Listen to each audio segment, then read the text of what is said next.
Hello everyone, welcome to Fem Talk, where we'll be discussing feminist ideas in film and literature. Hello, my name is Jeremiah Key, And I'm Jenny Kennedy. and we will be your speakers for today's special edition of Fem Talks, where we will be discussing the marginalized experiences of Black women.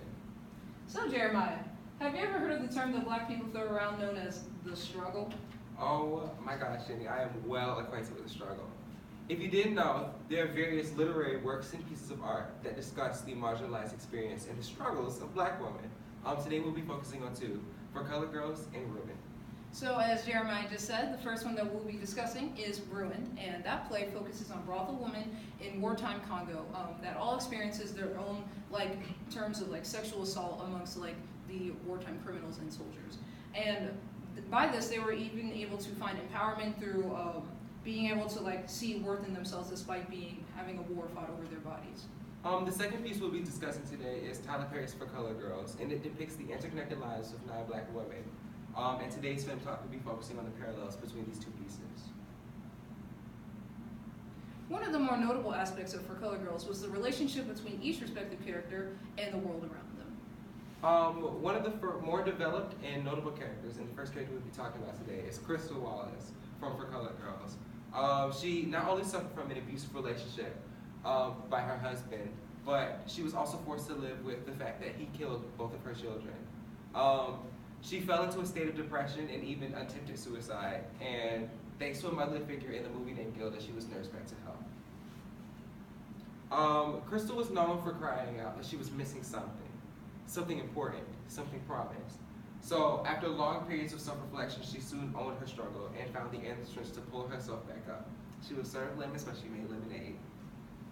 On the other hand, Salima from Ruin was snatched from her home during the Mineral Wars in Congo and was mentally and physically abused by the soldiers during the absence of her husband, Fortune. She suffered emotional and psychological pains for a while after that. And after being snatched from her home, Salima ended up in the brothel with the other brothel women. And although she was soon originally seen as an object to be conquered, she soon found the pricelessness within herself to pull herself back up. So, the other character that we want to discuss today is Juanita Sims, who is a troubled woman in For Colored Girls. She ran a clinic during this movie that was centered around empowering women and finding an identity outside of the men that hurt them. But ironically, she was going through a very similar struggle with her own boyfriend who never really respected her. And this is shown through a poem that's recited in For Colored Girls' name, Somebody Almost Ran Away with All of My Stuff, which we'll show right here.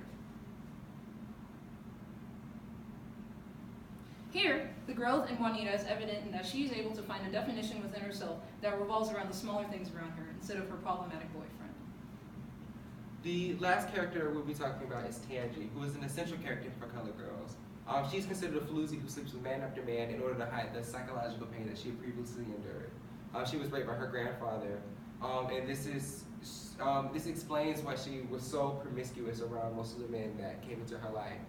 And this is very similar to another character in Ruin named Josephine, who utilized her body and utilized her sexualization in order to gain power and control over the men who came in the brothel. And the similarity is that they both utilized their sexuality and they both utilized their bodies in order to gain control over the men who believed that they had power over them. And so they were able to get what they wanted out of the men, which was control. So in this Fem Talk, we'll also be making some song to poetry connections. Specifically in Ruined Act 2, Scene 1, you have Mama Nadie and Sophie singing about a song that is about soldiers coming into Mama Nadie's place and having a good time. And during this, Josephine is dancing and having a great time. She's being cheered on. But there's a shift in the story because she eventually starts dancing very frantically and ugly, and the music stops. And I made a connection to this through the poem that Zoe Shange wrote in For Colored Girls that was about Black women experiencing an inner death when they're unable to find the vitality and beauty within themselves. And here's the poem right here. Josephine's dance symbolized how Black women oftentimes base their pleasure off of how they make other people feel and how other people see themselves and what their worth truly is, which leads to lack of self-care and self-love. Basically, to solve this trend, you see in For Colored Girls and Ruin that their plight should be made known to themselves first and foremost before being able to find a higher sense of self-love and ultimately happiness. Similar to one of the main points in For Colored Girls and in Ruin, In the Scully article, Moving Beyond Pain by Bell Hooks, the main idea that women are able to find happiness in other things than just in the arms of a man is argued.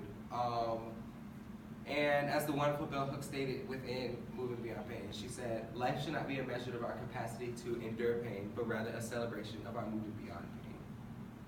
So to conclude this Femme Talk, the characters of both Ruined and For Color Girls experience vivid examples of what it means to be colored and controlled. And they should have a lot of wisdom that they gain from this experience. And this is why the experience of the Black woman is specific to them and them specifically, because they experience a sort of domination that is like the product of a specific type of oppression.